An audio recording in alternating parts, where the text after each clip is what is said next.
Hi, I'm David Sweet. I'm one of the consultant neonatologists in Royal Maternity Hospital, and I'm also the first author of the European guidelines for the management of RDS. We've been doing humidification of gases now for about 2 years in terms of stabilising babies less than about 32 weeks, and we've been very impressed with the successful outcomes that we've had. We've had a number of babies who've been able to spend even 20 minutes skin to skin with their mums on systems that deliver heated humidified gases, and we found that those infants have a much higher chance of a normal admission temperature.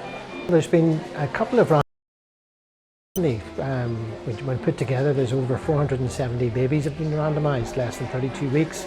And these studies have shown us that if you are using heated humidified gases along with the usual things that we normally use for prevention of heat loss, you get an additional 36% reduction in the risk of admission hypothermia. That's a temperature less than 36.5.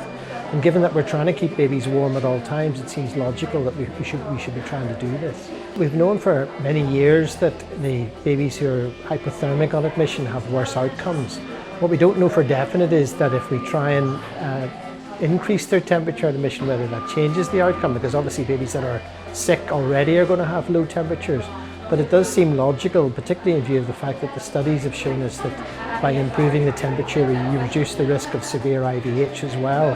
It seems like a sensible thing to try and do everything in your power to try and make sure babies stay warm at all times. When you're in the neonatal unit itself, the humidifiers are already set up and they're made for use over a long period of time.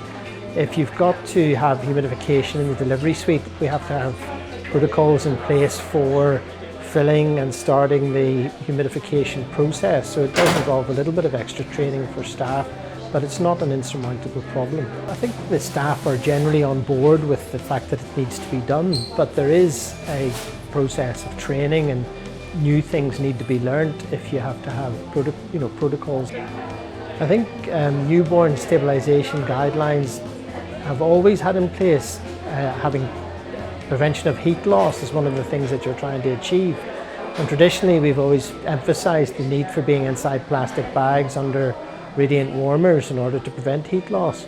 But just with the advent of these more recent clinical trials showing that in addition to using the occlusive wrap and radiant warmers, if you humidify the gases you get even more reduction in the risk of hypothermia.